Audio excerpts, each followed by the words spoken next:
speech, language and communication needs. Hello and welcome to our video on speech, language and communication needs, also known as SLC. SLC difficulties are the most prevalent form of special educational needs in schools. They cover a broad spectrum of issues which can impact on a child's ability to engage in their learning. This may include attention and listening difficulties, issues with language comprehension, delayed or disordered speech, and auditory processing difficulties, to name a few. In this video, we are going to look at a number of these things. Firstly, some of the practical ways which practitioners can adapt their teaching to remove barriers to learning for those children with SLC needs. We will then look at how this area of need hinders children's learning. We'll also consider the range of professionals involved in the life of a child with SLC needs. And finally, we'll consider what impact an inclusive approach has on schools as a whole. Let's get started. There are many different roles which the teacher has when responding to the needs of children with speech, language and communication needs. SLCN skills are critical as they will be used across the curriculum in all subjects, especially within social contexts, as children can work together. When planning, the teacher needs to think about individual children's needs and ensure that everyone can access the learning and only move the learning on when the children are ready. A way to support children with SLCN is through creating a language-rich environment where every child feels welcomed, safe and comfortable. Language-rich ensures that children have the best opportunity to develop their knowledge and understanding around language. The teacher should model good speech, language and communication within everyday situations and provide a variety of activities which include socialisation so children can practice their skills in context, with this example being group work. Some activities which will encourage children to practice their skills include show and tell, the retelling of events and discussions as a group. These activities focus on the development of expressive language skills and children are able to get involved as they can give their own opinions. Visual and practical methods are seen to support children with SLCN more efficiently rather than verbally, as children with these needs find it hard to express what they are trying to say. Using actions and types of communication such as Makaton can make the learning experience a lot less stressful for children. The class teacher can learn Makaton as a part of continuing professional development online through companies such as the Makaton charity. So, what are the impacts for children with speech, language and communication difficulties? In broad terms, it can impact their development, leading to underperforming in tests and avoiding school. This is because communication is key for learning. Communication allows children to understand and explain the world around them, their ideas, and build relationships with others. They often struggle to reason, learn, and develop a sense of self and belonging to the group.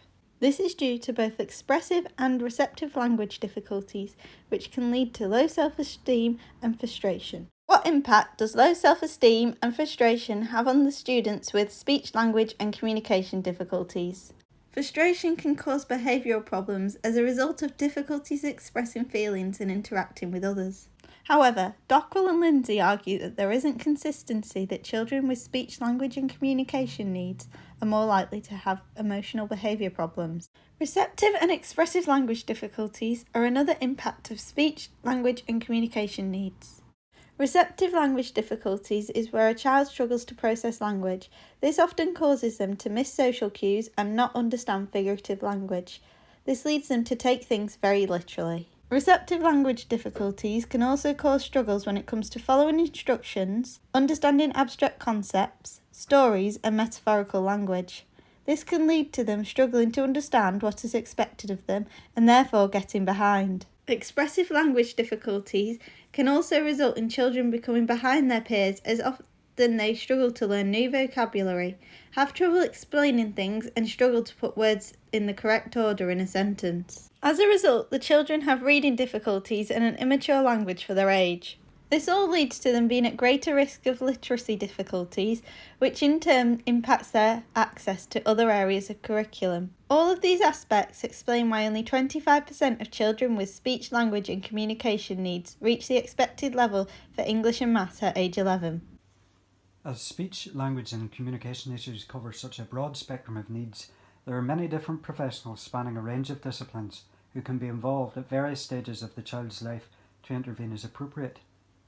In recent years, we have seen a more joined-up approach where different agencies and professionals work together to provide a holistic response to the child's needs. A child with SLC needs coming to school will very quickly be introduced to the Special Educational Needs Coordinator, known as the SENCO. The SENCO is a member of staff who has been specially trained to support children with SEND and to act as a link between the child and other professionals and agencies. The SENCO will work within the parameters of the school's SEND policy and will generally be responsible for its overall implementation. There should be, at an early stage, some involvement from a medical professional, such as a speech and language therapist, to ascertain the level of intervention the child needs to address their speech, language and communication needs, and in what form specifically such intervention will take. Where the level of need is sufficiently great, an Educational Health and Care Plan, EHCP, will be drawn up, which formally sets out the range of interventions being looked at to assist the child and what areas of progress are desired within a specific time frame. However, not all children with SLC needs will have an EHCP. Whether in the form of an EHCP or as a plan drawn up internally by the school, this will seek to draw on the expertise and guidance of other professionals, such as the child's other teachers, doctors, the child's parents or guardians, health visitors and social services. For more complex cases, the views of an educational psychologist may be sought. As previously stated, this seeks to be a holistic service provided to the child, where the goal is not to march them through the curriculum, it is rather to prepare them for life as an adult and to allow them to participate as a full and active member of society. We then move to the question of what effect an inclusive environment has on the school as a whole. Schools are involved in the balancing act, seeking to do their best for pupils against time and budgetary constraints. An inclusive approach across the school is one which requires planning and resources. The role of SENCO is one such example, a position which is often assumed by a member of teaching staff, thereby impacting on the amount of time that member of staff is available to plan and teach. Also, as it is an additional duty, it will require to be funded from the school finances. This is, of course, looking at the matter from a purely practical standpoint. There are other more positive repercussions from an inclusive school environment.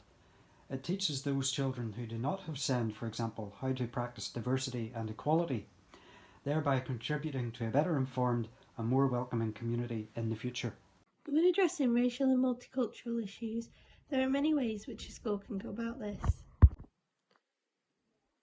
This can include keeping high expectations for all, appreciating differences, differentiating learning so that it suits all, accommodating for English as an additional language students. For example, you could use visual reminders, providing a welcoming environment, catering for all cultures, and teaching about other cultures, both represented in the school and others.